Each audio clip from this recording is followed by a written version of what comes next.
Hola, les damos la bienvenida a una emisión más del programa Enlace UPN, que se transmite por internet a través del canal de televisión de la Universidad Pedagógica Nacional.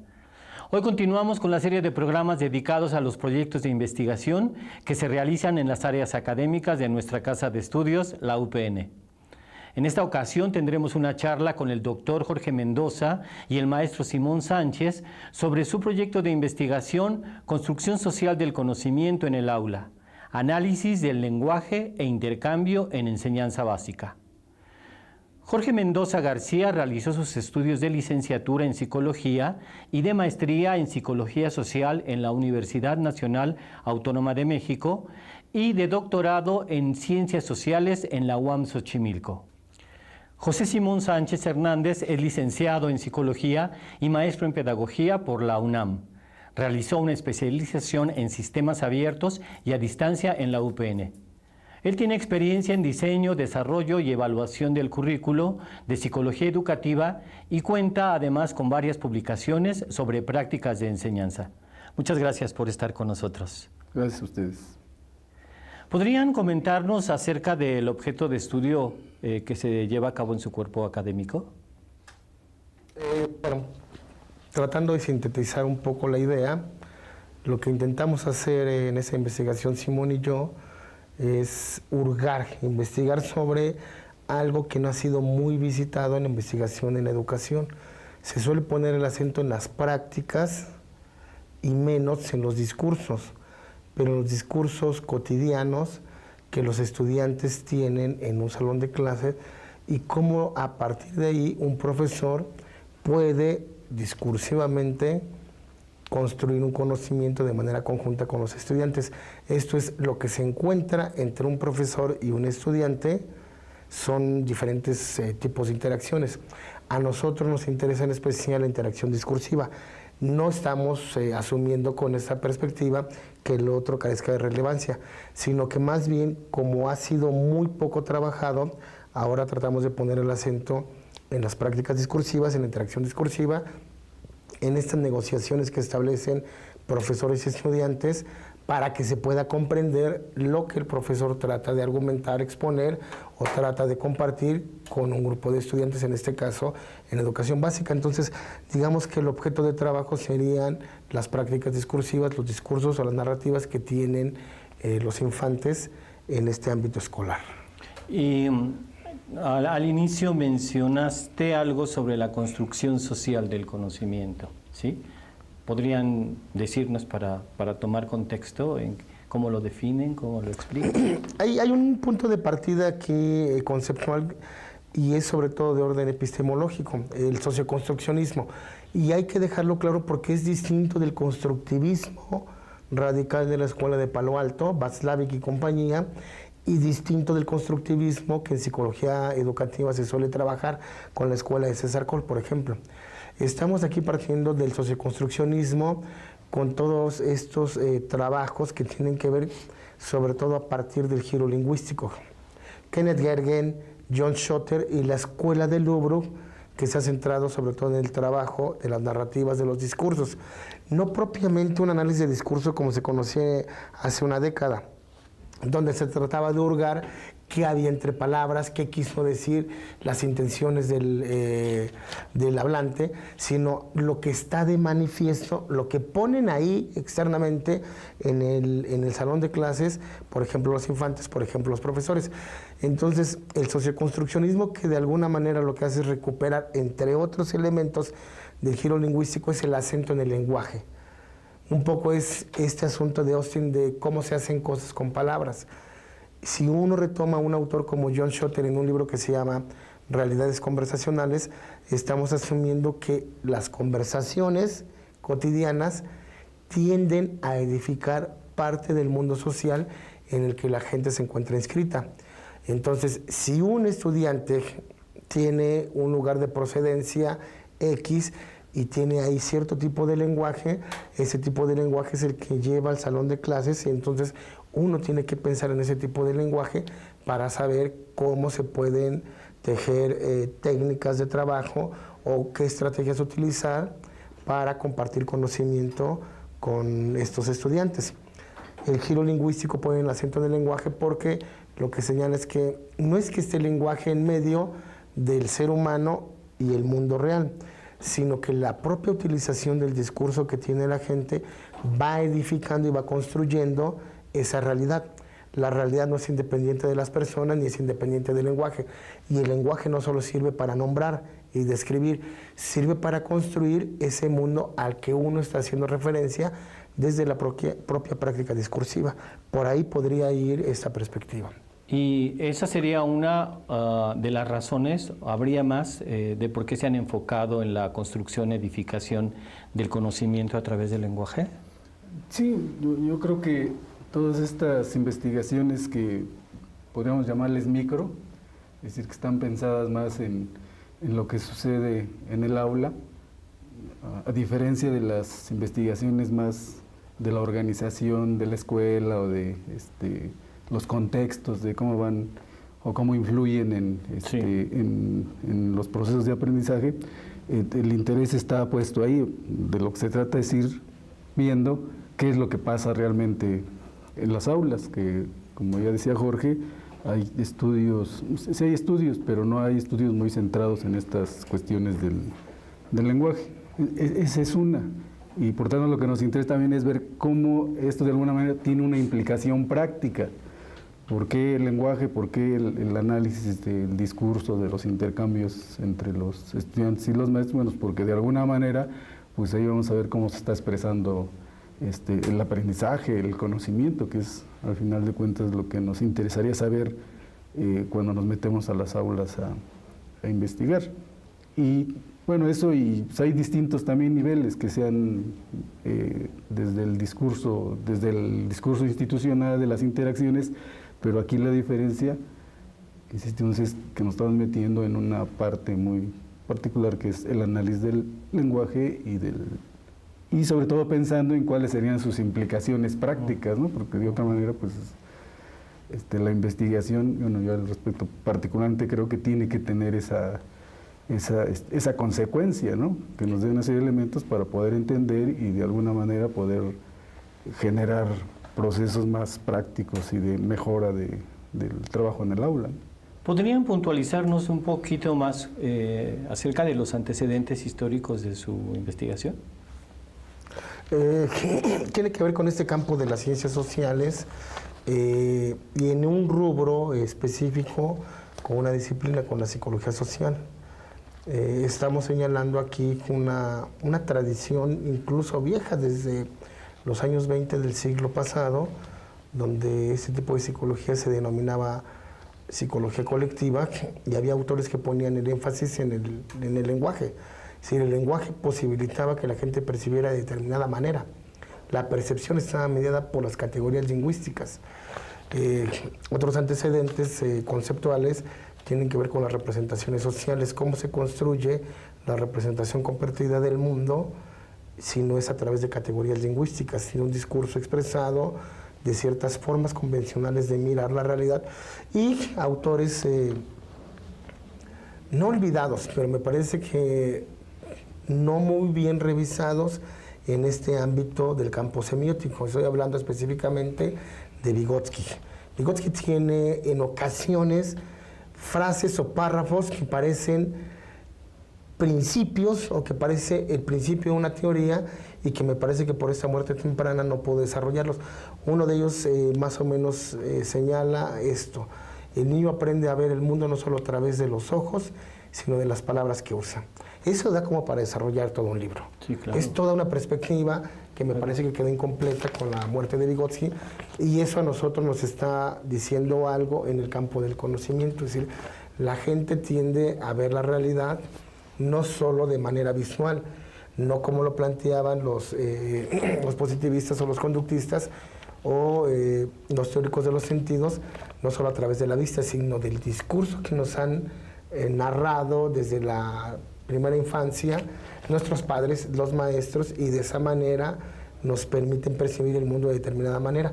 Por ejemplo, si uno concibe la mente como una propiedad individual, eso tiene que ver desde esta perspectiva más con este discurso de la mente como propiedad de los sujetos que como algo que realmente se encuentra en los sujetos. Es decir, todo esto es un dispositivo discursivo que tenemos que estar analizando, en este caso, en el campo del aprendizaje. Entonces tenemos autores, tenemos teorías, y bueno, ahí hemos realizado por cuenta propia, Simón y yo, algunos trabajos que tienen que ver con cómo se puede compartir el conocimiento, que es otra categoría que utiliza la Escuela de Lubbock para señalar el conocimiento construido de manera conjunta. Le llaman también conocimiento compartido. Hay autores, hay perspectivas, y en nuestro caso hay algunos trabajos, en mi caso, más de corte conceptual, de corte teórico, menos de trabajo empírico, y en este caso, en mi ruta, voy por ahí. Y ustedes hablan o identifican 3 distintas maneras en que se establece, se lleva a cabo la comunicación dentro del ambiente escolar, ¿no es así? ¿Nos podrían hablar sobre esto? Sí, bueno, esto que yo señalaba puede haber 3 niveles de análisis, algunos lo plantean así, pues a nivel del discurso institucional, de la reforma, de todas las normas y todo lo que rige el funcionamiento de la escuela o de una institución educativa.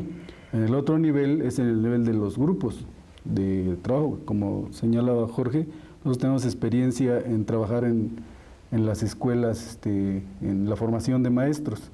Y entonces ahí uno ve claramente más o menos cuál es el funcionamiento en este nivel de las normas, de la política y de el discurso educativo que se supone tiene que irse bajando al aula. En el otro nivel aparece pues los agentes centrales, que son los maestros, todos los discursos que los maestros van traduciendo, van construyendo en torno a este discurso de la reforma, y que en algunos casos pues se supone que los procesos de formación ayudan en otros, pues por el contrario, ¿no? En lugar de ayudar, más bien bloquean, interrumpen. Y finalmente eso, ¿cómo se baja ya al aula? Cómo finalmente esos discursos y esa comunicación, esos intercambios van traduciéndose concretamente en las aulas. Y ahí, bueno, ahí, pues así como esta línea de investigación que se sigue más enfocada en el lenguaje, hay otras que en la misma aula, por ejemplo, se centran más en la interacción, Sí. es decir, cómo la interacción produce algunos efectos en el aprendizaje, Sí. en la misma enseñanza. Entonces esos los vemos así como los niveles. A nosotros nos interesa, Se focalizan. claro que hay una relación estrecha, ¿no? Interdependiente en estos 3 niveles, pero pues me parece que aquí el punto es el del nivel más concreto o micro, como le llamamos, ¿no? ¿Y quiénes más participan en este proyecto? Inicialmente estamos Simón y yo, pero hay estudiantes que están trabajando con nosotros. Un criterio en esta universidad es formación de recursos, y en este caso hay estudiantes que nos echan la mano porque es un trabajo bastante amplio: ir a registrar, transcribir, categorizar. De ahí se van a derivar algunos proyectos que supongo más adelante podemos profundizar en el tema de qué productos salen de ahí, pero inicialmente estamos trabajando Simón y yo como dirección de la investigación. Muy bien. Bueno, les agradezco mucho. En breve continuamos con nuestros invitados. Ahora les proporcionaremos las siguientes instrucciones para que puedan ingresar al portal de nuestra programación. Adelante con la cápsula. Para acceder a las transmisiones por internet del canal de radio y televisión de la UPN, escribe la dirección radioytv.upn.mx en el espacio identificador de la página web en la parte superior, o busca nuestra página en tu navegador. Simplemente teclea esta dirección y en la búsqueda aparecerá la página del portal. Ahí podrás seleccionar la programación de televisión, de radio o las transmisiones en vivo. Para otros dispositivos como teléfonos celulares con sistema operativo Android, iPod u otros, sigue las indicaciones que aparecen en tu dispositivo. Estamos de vuelta con nuestros invitados. Doctor Mendoza, ¿qué les llevó a inclinarse por realizar esta investigación en el nivel básico? Hay una preocupación, me parece, en general en ciencias sociales, y la psicología me parece que llega tarde a esta recuperación del lenguaje, no como vehículo solo que comunica y que describe, sino como algo que posibilita la edificación o la construcción de relaciones, de interacciones, de comunidades de aprendizaje, por ejemplo, sí, y de la propia realidad.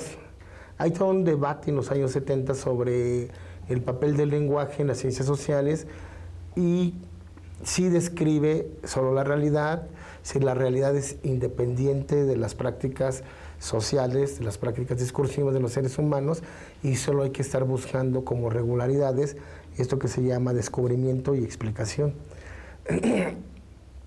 Desde esa perspectiva, la recuperación del lenguaje tiene que ver no como un vehículo, sino como un instrumento que posibilita la edificación de realidades, que es performativo. Desde esta lógica, entonces, si el estudiante utiliza cierto tipo de lenguaje, debe de tener concebida cierto tipo de realidad. El ejemplo más claro son los estudiantes de esta propia licenciatura en psicología educativa.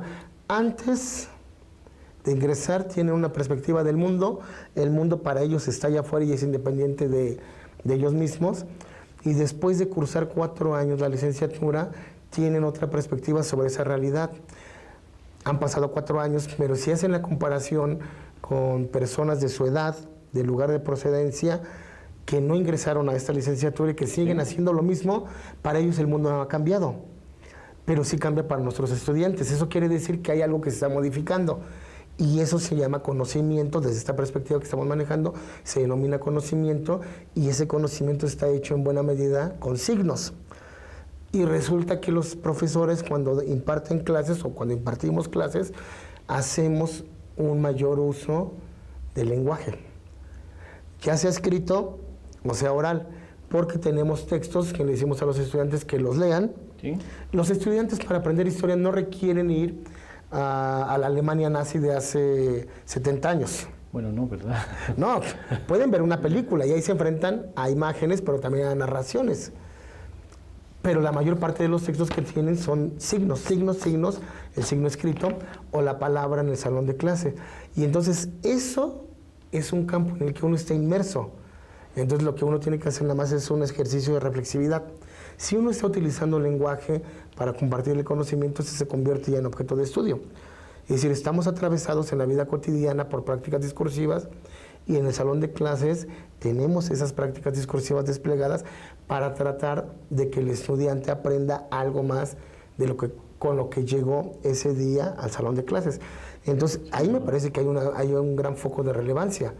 Poner el acento en el lenguaje, como decía Simón, existen otros elementos, prácticas, otras interacciones, existe el contexto, existe la familia, existen 20 cosas, pero este foco de atención en el discurso no es tan novedoso, insisto, pero no ha sido tan estudiado como a nosotros nos parece que debe de serlo, porque el lenguaje es central en la adquisición de conocimientos.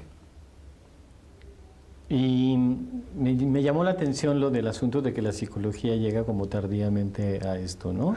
Sí, llega tarde, perdón, que acaparé la palabra, Simón, pero llega tarde porque hay una sociología desde los años 70 que le entra al asunto del lenguaje. Ahí está la etnometodología de Garfinkel, está Collins, están otros autores. La historia también recoge eso a través de los relatos orales. Se le pone una gran relevancia a la palabra. Los antropólogos también tienen una antropología postmoderna que recoge los relatos. Ahí está Clifford Geertz y otros autores. La psicología, me parece, por estar muy individualizada, me parece, es mi percepción, llega tarde al campo del estudio del lenguaje, porque sigue retomando nociones chomskianas, piagetianas, de que el lenguaje es como particularidad de las personas, o innatamente lo traemos, o estamos ya predispuestos a, y no ponen el acento en las prácticas discursivas. Y las prácticas discursivas se encuentran necesariamente en el orden social y cultural. Yo aprendo a ver el mundo de determinada manera gracias al discurso, a los sentidos y significados en los que estoy inmerso. Si no tuviera acceso a esas prácticas discursivas, seguramente mi mundo, perceptualmente y discursivamente, sería sumamente empobrecido. Sí, yo un poco para completar, pero viéndolo más desde la perspectiva de la investigación dentro de psicología. Sí. Yo creo que ahí ha cambiado y también ha cambiado la perspectiva de la psicología que, como sabemos, tenía una perspectiva conductista muy dominante, todavía hasta los años que señala los 70, donde la sociología, la antropología están incursionando pues en otros ámbitos que le corresponde a la psicología y a partir de lo que llaman la revolución cognitiva y luego la revolución sociocultural, pues se va abriendo más el campo que originalmente estaba precisamente pensando en el aprendizaje, además en un aprendizaje muy individualizado, muy muy de desempeño. Y donde la investigación en estos casos que estaba pensado para la escuela estaba centrado en los maestros, no estaba centrado tanto en este ámbito mucho más amplio y sobre todo del aprendizaje y del lenguaje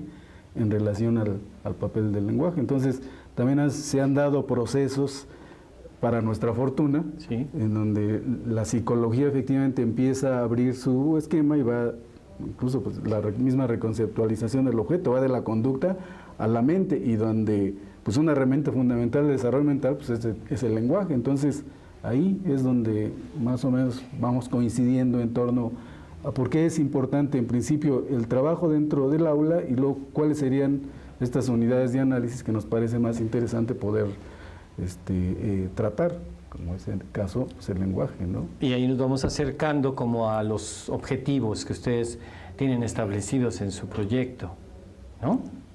Sí, aunque quisiera comentar algo antes, lo que señala Simón. Uno de los iniciadores de la revolución cognitiva, Jerome Brunner, queda decepcionado por cómo, en qué derivó la revolución cognitiva, es decir, en la cognición, en la metáfora de la computadora para explicar la mente humana, cuando, por ejemplo, a partir de los textos de Vygotsky y a partir de esta primera revolución cognitiva bien pensada, bien trazada o llevada a un mejor campo de lo social, los antropólogos hablan de la mente de aquí para allá, mientras que la psicología se quedó en una noción de la mente de aquí para acá. Adentro. Entonces, justo una segunda revolución de este orden, a algunos la han llamado el giro lingüístico, la revolución lingüística. Los ingleses hace 25 años más o menos acaba de salir un artículo, armaron un número especial con Ron Harrey, un psicólogo que me parece bastante lúcido, y retomaron elementos de lo que inicialmente se consideraba en la revolución cognitiva. ¿Cómo le podemos hacer para entender el lenguaje en términos culturales? ¿Cómo le podemos hacer para entender la mente en términos culturales? ¿Cómo le podemos hacer para entender el pensamiento en términos culturales? Y entonces lo peculiar es que se tiene que retornar a autores viejos, a los escritos de los años 30, por ejemplo, de Vygotsky, de pensamiento y lenguaje, del desarrollo de los procesos psicológicos superiores. Esto nos habla entonces de que la obra de Vygotsky no había sido bien tratada, o no desde este ángulo. Y por eso uno de los objetivos que nosotros nos estamos planteando en esta investigación es cómo le hacemos a partir de la recuperación de estos autores, de estas nociones y de estas miradas, cómo le podemos hacer para analizar algo que está hoy día ahí frente a nosotros, la utilización del lenguaje. ¿Cómo le hacemos para que los estudiantes nos entiendan nociones tan abstractas como la ideología? ¿Cómo le hacemos para que los estudiantes entiendan nociones tan abstractas como la categorización, como la disonancia cognitiva, como el andamiaje, cuando eso no es cuando esos no son términos de uso cotidiano? Claro. Y entonces se puede dificultar el acceso a ese tipo de conocimiento. ¿Cómo se puede ir quitando piedritas del camino para que los estudiantes puedan acceder y no se les complique tanto? Eso está finalmente en el centro de la investigación. Bien. ¿Ustedes cómo seleccionaron a las escuelas que participan en el proyecto? Bueno, de hecho, en nuestro sistema educativo y la organización que se tiene, por ejemplo, aquí en las escuelas públicas, formalmente es muy difícil entrar. Formalmente es muy difícil lo digo por experiencia, porque Yo inicialmente, ingenuamente, pensé que haciendo las cosas formalmente podíamos entrar Siguiendo las reglas a la escuela. Y sí, pues al final sí uno tiene los contactos, haces las citas, haces todo, pero es tan formal que el control lo siguen teniendo los directivos y los funcionarios, y entonces como que te llevan a hacer lo que ellos quieren y pues en las perspectivas que tenemos, en donde pues aquí de lo que se trata es dar condiciones para que los maestros voluntariamente, porque es voluntariamente, trabajen, piensen en su trabajo, en su función y obviamente en el aprendizaje de los chavos, y entonces eso no puede ser posible. Entonces, bueno, dejamos esa vía porque al final incluso los maestros llegan como a entender las órdenes, ¿verdad?, que les dan, y pues ahí ya cortamos y dijimos, bueno, pues creo que aquí no se puede. Y entonces entramos por otra vía, la vía informal, y pues es de cuates, y afortunadamente muchos estudiantes acá en la universidad, pues son estudiantes de licenciatura.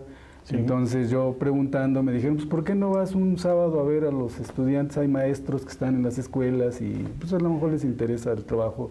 Y efectivamente lo presentamos, inmediatamente levantaron las manos, unos que eran, afortunadamente, tenían amigos directores de escuelas y ellos les facilitaron y el de esa acceso manera y demás. pudimos entrar y pudimos presentar el proyecto de una manera mucho más horizontal, sí, más en el sentido de las preocupaciones que tenemos por la educación y por estar metidos en la escuela para saber pues, realmente qué está pasando ahí, porque a veces inventamos muchas cosas acerca de lo que es la escuela, aunque hay muchas que efectivamente se corroboran, ¿no? Pero la idea es esa. Entonces, es una manera de entrar a las escuelas, ahí ya entrando con los maestros, porque no se puede hacer de otra manera, porque nosotros grabamos sus clases.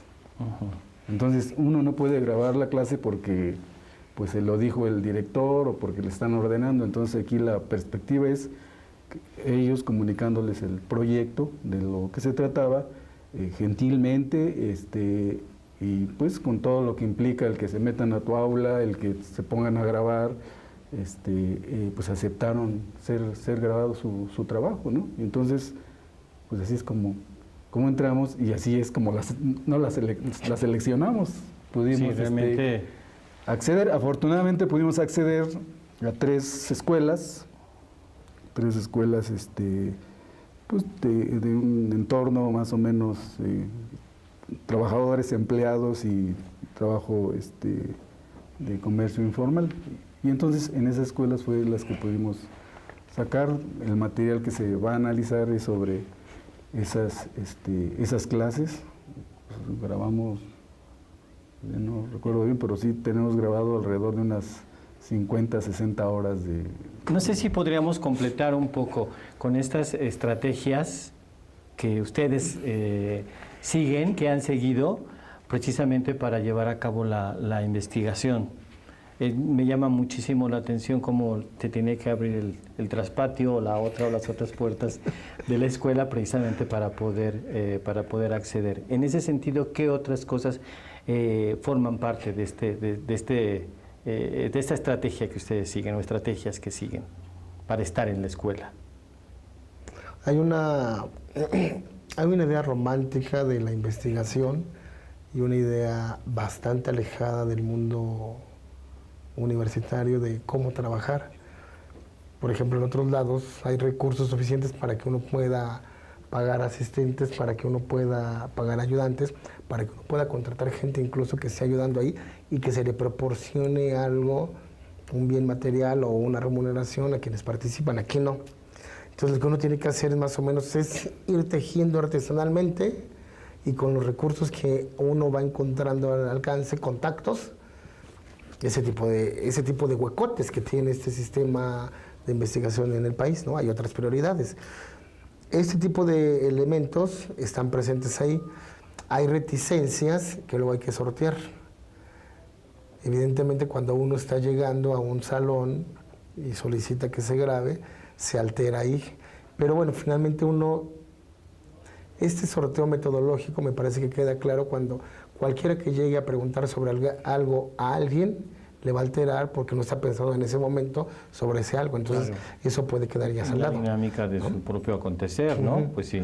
Y lo otro es que no necesariamente uno encuentra en esas, uno registra lo que está buscando, porque lo que está buscando es de orden conceptual. Y entonces tiene que hurgar ciertos materiales que se encuentran en las grabaciones o ir ajustando el diseño metodológico de lo que uno pretende trabajar ya sobre dice Simón, sobre el ras del suelo en el escenario del salón de clases. Uno tiene que ir sorteando 20 cosas, tiene que ir acomodando parte de la investigación a lo que encuentra en el escenario y a lo que te puede proporcionar el escenario, porque si no, no puedes trabajar. Tú quieres una muestra, si quieres trabajar género, tienes una muestra de 50 estudiantes y son 10 mujeres, 40 niños, es muy complicado porque está desequilibrado, entonces tienes que encontrar ciertas variantes, tienes que ir ajustando sobre el terreno tu método, ¿no? Tu proceder, las técnicas que vas a utilizar e incluso qué categorías vas a trabajar o qué ejes son los que te van a interesar, que dejas de lado y que mantienes solo algunos porque el escenario sí te lo está imponiendo. ¿Y cómo hicieron para registrar la actividad en el salón de clases? Pues negociando. Sí, es que ahí desde esta perspectiva, si somos consecuentes con la perspectiva y con el asunto de que ahí tiene que haber un respeto por el otro y sobre todo, y además que quería comentar un poco en relación a lo de la investigación, aquí también tenemos que cambiar la idea de investigación, de esta que se supone solamente pueden hacer los grandes investigadores y además con grandes recursos. De otra manera no se puede hacer. Yo creo que eso no es real aquí en México, ¿verdad? Y de la que se espera grandes resultados. Y porque además no hay condiciones ni nos van a apoyar para hacer la investigación. Entonces la investigación, para nuestra fortuna, nuestro objeto y escenarios de investigación, en ellos trabajamos. ¿Sí? Porque estamos en las escuelas, en nuestra aula, por ejemplo, pues ahí no, si yo quiero hacer algo y pensar algo, pues ahí la tengo, no tengo que pedirle permiso a nadie. Claro, aquí ya va a variar dependiendo del nivel del interés, pero es que tenemos las escuelas, nuestro objeto, los escenarios están los tenemos ahí, sí. Entonces pues ahí no necesitamos de muchos recursos. Ahí más bien el asunto es precisamente cómo negocias y cómo entras en relación, sobre todo por la experiencia que tenemos de formación con los docentes. Ahí más que pensar que nosotros vamos a llegar a ilustrar y a decirles a los maestros lo que tienen que hacer, más bien hay que verlos como colegas, porque ellos tienen una formación, tienen una experiencia, tienen un conocimiento, pues práctico, muy interesante, que a veces y muchas veces se ha despreciado, sobre todo con muchos investigadores educativos, ¿no? Sí. Piensan que ese conocimiento es de segunda y que no. Entonces, bajo estas ideas, la cosa cambia, porque, y sí, nosotros tenemos un conocimiento, experiencia, interpretaciones teóricas de cómo hacerlo, y ahí el punto es cómo complementamos esto. Y entonces nos vemos como colegas, y como colegas, entonces vamos y negociamos y explicamos y proponemos, ¿por qué no hacemos las cosas aquí? ¿Por qué no trabajamos juntos? Y vemos cómo podemos compartir, incluso eso que buscamos de ver cómo comparten los niños y los maestros en el aula su conocimiento, sus experiencias, ¿por qué no las compartimos entre colegas, pues a ese nivel, ¿no? Y por tanto, digamos, recursos como la entrevista y demás pierde también todo este carácter lógico, estructurado, para estar ahí, para poder estar ahí, entrar en contacto con el otro, ¿no? En su ambiente, en el escenario que ustedes decían, ¿no? Sin tener necesariamente que haber seguido o establecer un protocolo, decías tú, de los momentos, ¿no? Sí, bueno, esto sino que tú dices, está ahí. Perdón, esto que es muy importante porque precisamente para entrar a una escuela y trabajar con los docentes, es con lo que lo hacemos, pues lo primero que tenemos que generar es confianza. Es confianza en un trato y de igualdad, ¿no? Y entonces, si eso se logra, pues a pesar de las dificultades, por ejemplo, cuando les propones que vas a grabar su clase, había resistencias. Bueno, ya producimos un reporte de investigación en donde analizamos el desarrollo de una maestra que se opuso desde entrada, así en la negociación, no, eso no vale, que no sé qué. Y conforme fue desarrollándose el proceso,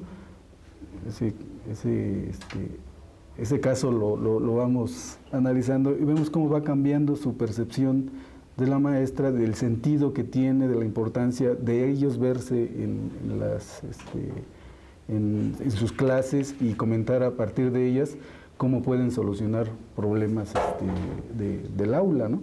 Problemas que a lo mejor para uno le parecen de segunda, pero que para los maestros son problemas importantes, por ejemplo, de la disciplina. Yo ahí aprendí que la concepción acerca de la disciplina es un elemento central para los. Si no tienes el control, como ellos le llaman, de grupo, pues simple y sencillamente tienes problemas ahí. Entonces eso hay que reinterpretarlo, hay que entenderlo, sí, y pues es la única manera de poder entrar en confianza, poder negociar y crearte condiciones para trabajar en las escuelas y poder tener acceso a esta información que es tan importante, estar viendo lo que pasa realmente en el aula, ¿no?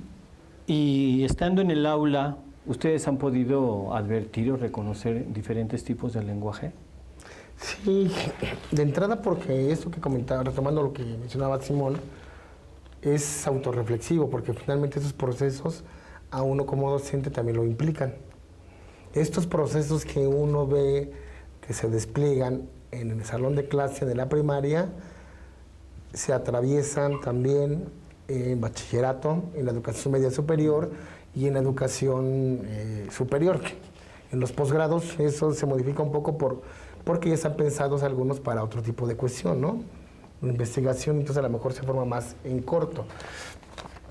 Sí, ahí uno puede ver procesos distintos. Por ejemplo, uno es el de la disciplina que mencionaba Simón.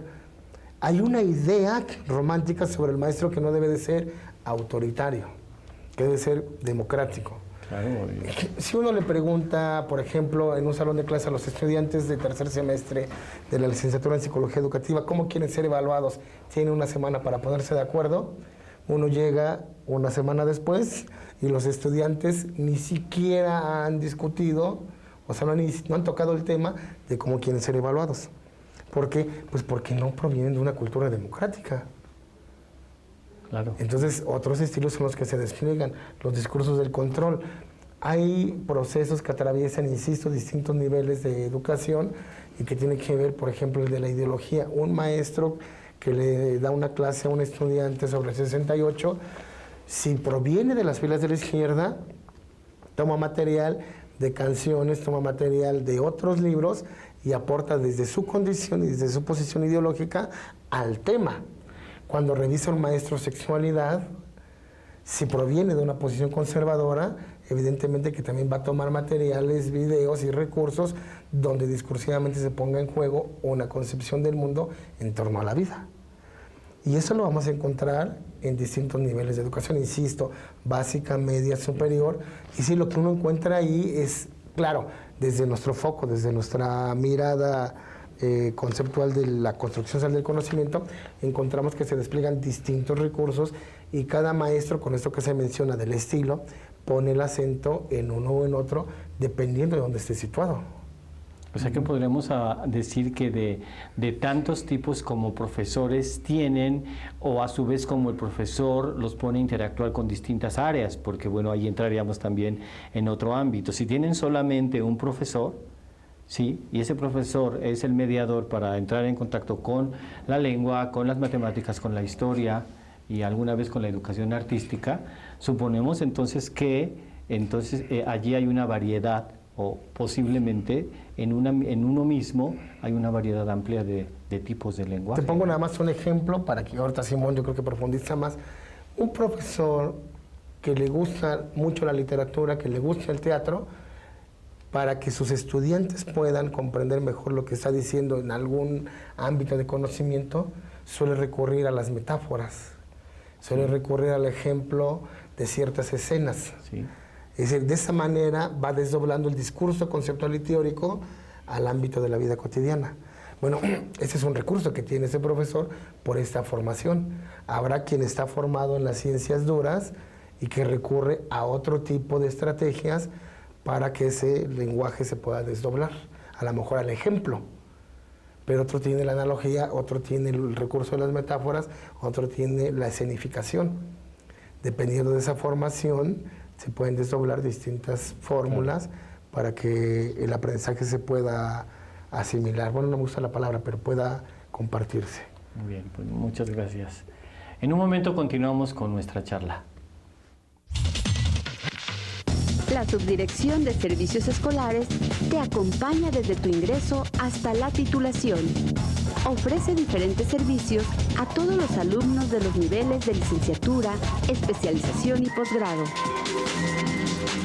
También establece los mecanismos administrativos para realizar distintos trámites como inscripción y reinscripción, elaboración de constancias de estudios y credenciales, duplicado de tira de materias, historiales académicos, certificados parciales y terminales, duplicados de certificados terminales, fotocopia de documentos originales, carta de pasante, expedición de títulos profesionales, así como la gestión de cambios de unidad, carrera, grupo y materias, bajas temporales o definitivas. También puedes realizar trámites y consultar tu trayectoria académica en la página de internet http://escolares.upm.mx/certificación/RX. Además, todo alumno de licenciatura que no cuente con protección por parte de alguna institución de seguridad social, como ISSSTE, Pemex o IMSS, puede solicitar el seguro facultativo del IMSS. Acércate al Departamento de Apoyos a Estudiantes de la Subdirección de Servicios Escolares para afiliarte al seguro facultativo. Para realizar cualquier trámite, debes hacer el pago correspondiente en la Caja General, entregar en el área de atención el comprobante de pago y mostrar tu credencial de estudiante y tira de materias. Si no tuvieras tu credencial en ese momento, con tu tira de materias y una identificación oficial vigente, puedes hacerlo. La Subdirección de Servicios Escolares se encuentra ubicada en la planta principal del edificio A. El horario de atención en mostrador es de lunes a viernes de 9 a 20 horas. Maestro Sánchez, ¿qué observaciones llevaron a cabo en el desarrollo de este proyecto? Pero observaciones en relación aquí a lo que vimos en el aula. O... Sí, ya en específico, como diría usted, en su microcosmos. No, bueno, yo quería comentar hace rato, ahorita voy a eso, porque ¿Sí? sí me parece importante comentar lo de cómo aparece la diversidad y lo interesante que es meterse a las escuelas y con los maestros, sobre todo cuando venimos de tradiciones donde la didáctica debe ser homogénea y todo el mundo tiene que hacer las cosas de la misma manera, que es un poco el cuestionamiento que en un estudio, una parte del estudio que hicimos de trabajo con los maestros,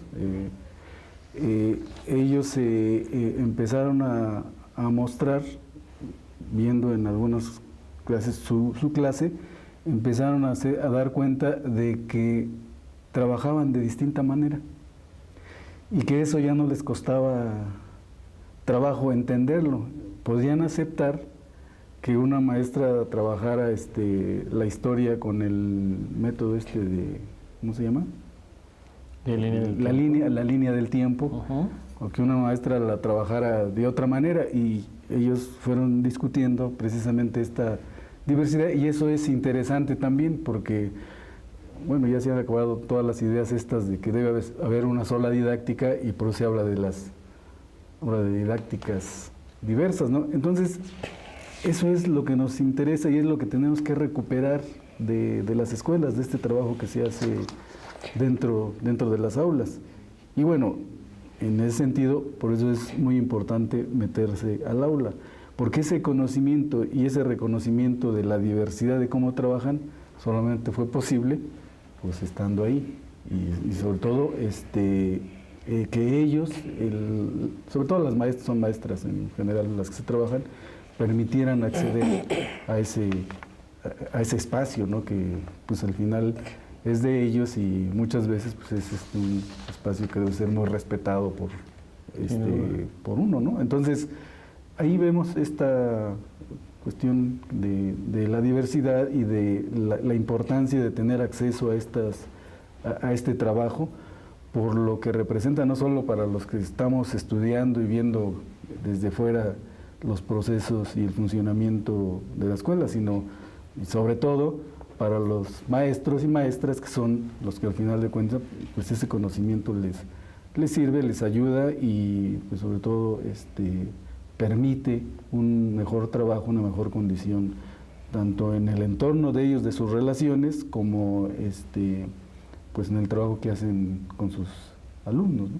No recuerdo que lo hayamos comentado, pero ¿cuánto tiempo llevan? ¿Cuándo lo iniciaron? Y por eso, como en ese contexto, poder ubicar la cantidad de observaciones que han realizado. El proyecto lleva más de un año. O sea, es que... Formalmente, ¿no? Ajá, se asume que un proyecto inicia cuando lo registras, y no, un proyecto inicia cuando comienzas a escribirlo o a pensarlo. Por ejemplo, hay registros que tiene Simón y que también estamos usando de tiempo atrás, 2 años, por ejemplo, y entonces más, no podríamos poner un tiempo delimitado. Hay una parte conceptual, por ejemplo, que yo he trabajado, sin mentirte, hace 8 años. Sí. Entonces, más bien esto se va concretando así como a 4 manos, de un año para acá, ¿no? Más o menos lo que tenemos trabajando conjuntamente, pero con materiales y visiones que, bueno, tienen un poco más de tiempo. Sí, sin duda. Pero concretamente de manera conjunta estos dos. Ahora, sobre esto que preguntabas, ¿qué se registra? Lo interesante es que uno graba una clase y la cuestión es qué encuentra uno ahí, porque si uno le dice al maestro que va a ubicar qué estrategias utiliza para que el conocimiento vaya de lo conceptual a lo cotidiano, pues el maestro va a tener que utilizar más estrategias para tratar de convencernos de que sí las utiliza. En el corte anterior señalábamos que puede haber quien recurra a la analogía, al ejemplo, o que pueda utilizar recursos escenográficos, o que vayan para una mejor comprensión de un fenómeno a ver una obra de teatro, comentabas en el corte. Bueno, eso discursivamente, si lo ponen en el salón de clases, nos da a nosotros elementos para saber qué tipo de estrategias está utilizando el maestro, pero también el estudiante, qué hace para que el conocimiento le resulte más asequible. Por ejemplo, hay un rubro que se denomina contribuciones espontáneas. Si uno piensa qué ocurre en un salón de clases con las contribuciones espontáneas en la universidad, por ejemplo, no suelen considerarse como participación porque no están dentro del guión temático de la clase. Y entonces, si el maestro, que es otro de los ejes, tiene el control, discurso de control, el maestro puede responder. Eso lo vemos la siguiente clase. Eso da cuenta de un tipo de estrategia que utiliza el docente y de un tipo de estrategia que utiliza también el alumno. Y entonces, en un salón de clases, en una sesión, uno puede ver discursos de control, pocos o en demasía. Uno puede ver contribuciones espontáneas si el profesor lo posibilita, muchas de parte de los estudiantes, o pocas si el profesor no lo posibilita. Entonces, son distintos ejes los que uno puede percibir o puede encontrar ahí, dependiendo de lo que trate de investigar. La clase se graba, la están dando, y uno va hurgando ahí qué es lo que el profesor utiliza para que el estudiante pueda comprender mejor lo que se trata de enseñar. Sí, déjame ir a la primera parte de de esta intervención. Este acuerdo respecto a la posibilidad de registrar sería lo que ustedes, o lo que se conocen como las guías, ¿sí? A ver. Porque yo como que entendía que nos referíamos a las guías de registro cuando, bueno. O sea, una guía de registro es la que uno tiene. Sí. Como, para el análisis. Sí, como investigador que va a analizar de un documento que en este caso es una grabación, una Así videograbación. O sea, la guía es lo que a mí me interesa sacar de ahí. Sí. ¿Qué estrategia está utilizando el profesor? ¿Qué estrategia está utilizando el estudiante? Y cómo pueden llegar, por ejemplo, a un acuerdo sobre un concepto. Te voy a poner un ejemplo. En psicología social hay un concepto que se llama disonancia cognitiva, Sí. que no es un término que se utilice en la tienda, en el microbús, No, ¿verdad? en la taquilla del metro, con el taquero, ¿no? No los utiliza. Si el taquero no va por la calle diciéndole a los que, a ver, 5 tacos de suadero, no, mejor 3 tacos al pastor. Y entonces el taquero no le dice, oye, estás en disonancia cognitiva, decídete. Él refiere a otro tipo de elementos. Este es un concepto, disonancia cognitiva. El asunto es que cuando yo trato de explicárselo a los estudiantes, tengo que desdoblarlo en otro ámbito para que se comprenda. Por ejemplo, el ámbito de la cotidianidad, donde les digo, a ver, si ustedes tienen una percepción del mundo, pero resulta que tienen que tomar una decisión que no corresponde a su percepción del mundo, que transgrede sus valores o sus principios, pero esa decisión la tienen que tomar y quebrantar sus principios, ahí estamos ante una disonancia cognitiva. Entonces, la estrategia que yo utilizo como ejemplo del de los tacos me puede dar una idea de cómo desdoblo el conocimiento de lo conceptual Sí, claro. al ámbito de la cultura cotidiana. Y lo que ellos me dicen o el ejemplo que usan suele ser el de la cultura cotidiana, el de la vida diaria. Cuando ya van elevando el nivel a la forma conceptual del conocimiento, entonces utilizan ejemplos que vienen en los libros. Mira, te voy un poquito de trampa, porque a mí me sonaba desde el teatro un poco el guión, ¿ves? Un poco la obra que vas a presenciar. Dejar ver dónde está el entramado de distintas interacciones, un poco de conflicto, etcétera. Entonces, cuando hablaban del registro, precisamente, decía yo, pero, ¿y esta guía cómo se constituye? Era para aclarar desde dónde estaba yo. No voy a hacer trampa ahora, la Simón. lectura. Así es que yo creo que hay que distinguir Sí. entre el registro que se hace. Bueno, aquí están convergiendo dos investigaciones. Una que trabajamos de formación docente y esta otra que ya es muy específica en relación al lenguaje. Al lenguaje, sí. En el aula. Entonces, estas dos investigaciones pues tienen fines distintos. El común que tienen es que tienen que acceder al aula y grabar lo que sucede en el aula, pero no se graba con un protocolo, así algo, Sí. se graba todo lo que sucede, o sea, ahí nada más, en el caso, por ejemplo, de la investigación de formación con docentes, transcribimos, como se está transcribiendo acá, las sesiones del aula, con otro fin, porque el análisis acá va a ser, a ver, qué pasó acá con los intercambios, como ya estaba explicando. Acá el fin es que los maestros se vean Sí. y que vean cómo trabajan, Sí. así. Sí. Y sobre eso generas una discusión de ellos en términos de cómo recuperan el trabajo de sus colegas, qué les enseñan, qué cuestionan, en qué les ayudan a tratar su... Entonces, ahí tenemos eso. Sí. Pero el registro en nuestro caso y en los dos casos fue así, pues todo lo que suceda. Ni entramos ahí para ver si el maestro era constructivista o si era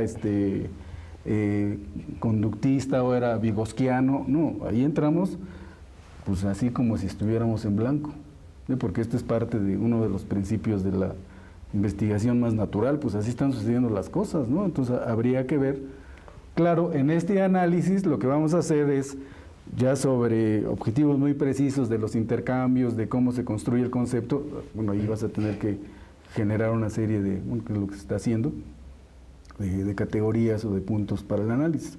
Acá lo que nos interesaba era la secuencia didáctica, por ejemplo, que tuviera, ver cómo empezaban, cómo desarrollaban y cómo concluían, ¿no? Que ese es así como el criterio para preguntar qué registros se hacen. Sí. Eso es lo que se hace, y los registros, pues también en términos del fin, pues te lleva a hacer análisis distintos, ¿no? Por la finalidad. Sí. Y bueno, y otra cosa que te quería comentar es que por mucho hay en esto de como que entras al aula y los maestros se preparan, y sí, los maestros efectivamente cuando ya acuerdan y con todas las dificultades que les cuesta el que uno entre ahí a invadir su aula y les grabe, pues sí, efectivamente se nota que los maestros pues preparan, pero ahí incluso uno les dice, vamos a grabar cuando usted quiera, en el horario que usted quiera, y en el tema en el que mejor se sienta, a diferencia de otros que dicen, no, vamos a sorprenderlo, ¿no? Grabando. Esas son cuestiones que parece ser que no cuentan, pero cuentan mucho, sobre todo Claro. en esto que decíamos del trato y de la relación entre colegas con los maestros. Entonces ahí es una negociación, a ver, si le parece lo hacemos en el momento que usted diga, cuando quiera, porque además pues estamos en su espacio y ahí él es el que puede decidir, ¿no? en qué momento se puede hacer. Bueno, es en el caso de los maestros y de las maestras, que de hecho, como te decía, se da un debate sobre ellos, ¿no? No, es que van a preparar, eso ya no va a valer porque prepara. El asunto es, como decía Jorge, pues están también los alumnos. Y los alumnos, pues de momento sí les llama la atención la cámara y todo, pero después se empiezan a comportar como se comportan siempre. Sí, estabilizados ya. Entonces, o sea, también, porque a veces se discute eso, no, es que ya es muy preparado, que eso no vale, que... No, nuestra experiencia y la misma teoría, porque hay mucha investigación ya sobre esto. De hecho, pues yo tengo 10 años en asunto de videograbados, hay varias publicaciones que ha generado la universidad aquí sobre el análisis de la práctica videograbada y además este trabajo que hicimos acá. Entonces ahí no es tan así, ¿no? Y entonces sí puede uno captar lo que realmente sucede en el aula. Ya esos registros dependerá el análisis de lo que tú quieras analizar. Acá en el caso es particularmente sobre el análisis del lenguaje, el otro es cómo los maestros trabajan su... Estamos a punto de acabar y sí quisiera comentarles, bueno, el tiempo es así. Quisiera que nos hablaran sobre el estado en el que se encuentra el proyecto y cuál es el impacto que esperan que tenga.